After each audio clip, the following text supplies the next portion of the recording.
painting used to be a compass when you could see it a little better, but now they repaved the street.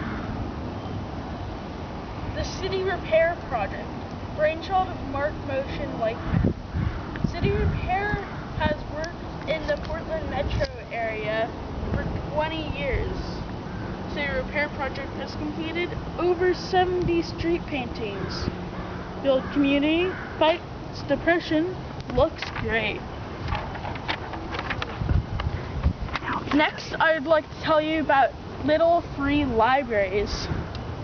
Little Free Libraries, well, normal libraries are closed right now, but Little Free Libraries are never closed. But you still have to be careful during COVID-19. You can find your nearest Little Free Library on the website. Not all are listed, so explore your community. Best practices at Little Free Libraries during the coronavirus outbreak.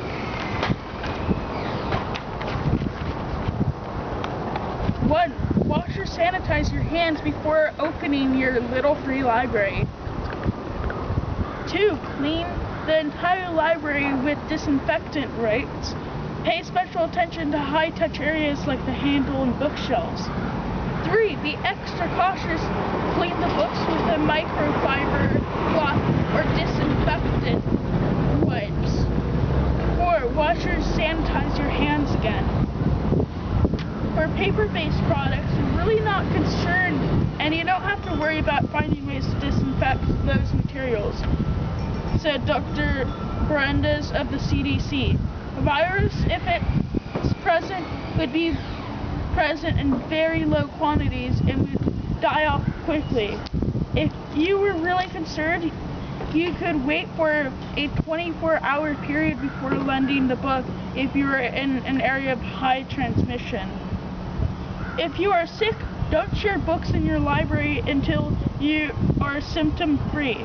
If your neighbors are sick, they should not come to your library. Wash your hands or use hand sanitizer every time you use the library. Do not gather with others at your Little Free Library.